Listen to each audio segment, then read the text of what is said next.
안녕하세요. 타타오입니다. 저는 인문학자입니다.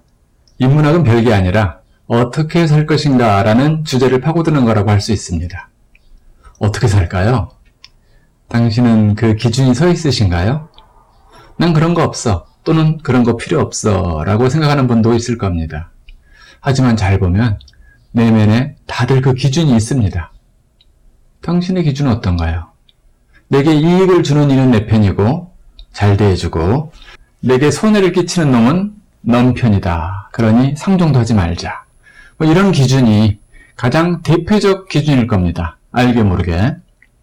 그러면 그런 기준으로 살면 행복해질까요? 절대로 행복해지지 않습니다. 행복은커녕 그게 인간사 일체 고통의 씨앗이요 피곤의 뿌리입니다. 그래서 인문학이 필요한 것이고 저 같은 사람의 존재 의미가 있는 거라고 봅니다. 행복해지네요. 우리가 행복을 향해 가고자 한다면 사실은 간단한 길이 있습니다. 오늘 그것을 단 4글자로 써서 보여드립니다. 적덕, 소업, 쌓을 적, 큰 덕, 씻을 소, 업. 덕은 쌓고 업은 소멸시켜라. 간단하게 그런 뜻입니다만 자, 어느 집에 갔더니 이런 글씨가 서예작품으로 걸려있더라. 그렇다고 해서 그걸 보았다고 해서 그의 인생이 변화되지는 않습니다. 그래서 이 안으로 몇 삽을 더 파고드는 정신이 필요하죠. 자, 우리 삽을 들어볼까요? 적덕은 덕을 쌓자는 말이죠. 덕은 원래 근원적 어근이 더입니다. 더. 덕은 더 쌓을수록 좋다는 뜻이죠. 그래서 중국어로도 더라고 합니다.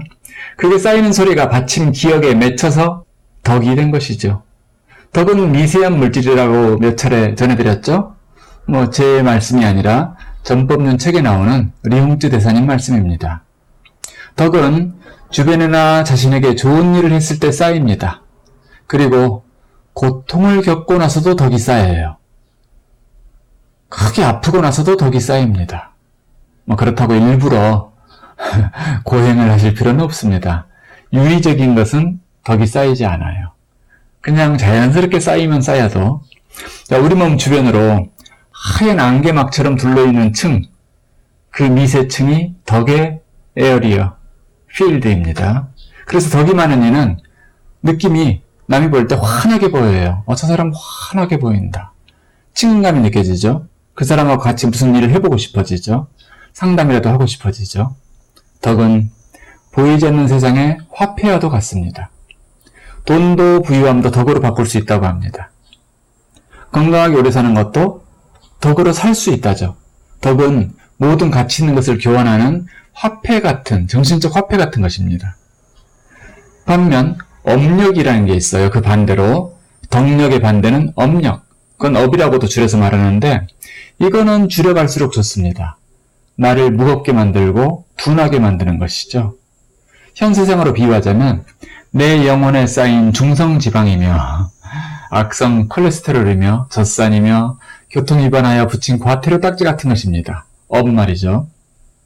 이 업은 누군가에게 상처를 주거나 또 자신에게 상처를 주면 자기 비하를 하거나 그러면 불어나는 사채빚 같은 것이에요. 업이 안 갚을 수도 없고 뒤로 미룰수록 이자도 붙습니다. 그러므로 업이 다가와서 어떤 몸이 아프거나 일이 번거로워지면은 차라리 반가워하셔야 돼요. 이걸 지금 안 갚으면 나중에 뚱뚱해져서 갚습니다. 그리고 자기 비하, 이 얘기 좀 하고 넘어가야겠네요. 사람들이 남을 비평하는 것은 좋지 않다는 걸 알면서도 자기 자신한테는 잔인무도하게 대하는 경우가 많아요. 제가 뭘 알가뇨 하면서 제가 죄가 많아서 제가 모자라서 이런 식으로 형식적인 자기 비하. 이거는 듣는 사람도 유쾌하지 않죠? 이 업력 역시 내 몸 주변에 검은 안개처럼 장을 이루는데요. 업력 역시 미세물질이며 덕과 같은 그런 장에 존재합니다. 업은 일정량을 넘게 누적되면 반드시 병을 부르거나 사고, 재난을 부르며 돈이 줄줄 새어나가는 또는 깨지는 한방에 그런 원인이 됩니다. 사기를 당하는 원인도 돼요. 사기당할 때 보면은 업이 많이 쌓였을 때 사기를 당해요. 아주 달콤하게 느껴집니다. 자, 어떤 이는 업이 많은데 시절 인연이 좀 도래해가지고 막대한 부를 얻기도 하죠. 그러면 어떻게 되느냐? 그 대가로 몸이 망가지기도 합니다. 또 어느 때는 가족이 병이 나기도 해요. 나와 내 가족끼리는 업, 덕이 좀 이렇게 옮겨 다닙니다. 그러므로 참 내 한 사람의 덕이 내 가족을 지켜주고 내 한 사람의 업이 쌓이면 내 가족을 망가뜨리는 거예요. 내가 나 하나가 아니죠. 그래서 우리가 돈을 벌려고 할 때 그 균형 관계를 항상 진지하게 고려해야 합니다. 돈이 생각보다 많이 들어올 때 있죠. 막 일이 막 잘 돼요. 예상보다. 그때 조심해야 하는 겁니다. 조심, 말 그대로죠. 고를 조 마음심. 마음을 잘 고르고 다스려야 해요. 어떻게? 자, 여기서부터가 아주 중요합니다. 우선 지나친 환희심을 내면 돈그릇이 흔들려요. 상당량이 굴러떨어지고 유실되기 쉽죠. 그러니 너무 기뻐서 날뛰지 마세요. 감사와 환희를 헷갈리는 분들이 계신데 잘 보세요. 감사는 하세요. 다만 깍 이러지 마시라는 겁니다. 불안감도 문제입니다. 돈이 들어오면 불안해서 견디지 못하는 분도 있어요. 그러면 돈그릇이 그 마음의 사이즈에, 심보의 사이즈에 맞춰 축소됩니다. 안 떨릴 때까지. 그래서 돈이 써야 될 일이 생기거나 돈이 나갈 구멍이 생겨버려요. 그래서 내가 가진 돈의 중량을 기어코 줄여버립니다. 그러니 더욱 차분해져야 합니다. 더욱 고요해져야 하죠. 깊이 숨쉬고 돈 들어올 때 말입니다. 돈 안 들어올 때도 마찬가지고. 내 몸이 아프거나 일이 번거로워지는 상황들이 마치 시험처럼 내 앞에 다가올지 모릅니다. 그런 일들이 내 앞에 가로막은 업의 막을 지우는 과정일 수도 있어요. 그러니 너무 억울해하지 말고 화내지도 마세요. 불평하지 마세요. 특히 억울해하면 돈그릇이 좁아져요.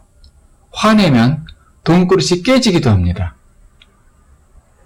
불안해하면 돈그릇이 흔들리고 우리에게 돈이 모여들 흩어지고 하는 이런 과정에서 이런 고험들이 있음을 당연히 여겨야 하며 또 감사히 여겨야 합니다. 그런 고험을 넘어설 때, 그런 관을 넘어설 때 우리의 사이즈는 커지는 것이에요. 용량이 커지는 것이죠. 그리고 오늘 이런 어떤 정보의 향기, 말씀의 향기를 접한 것도 귀하게 여기시면 좋겠죠?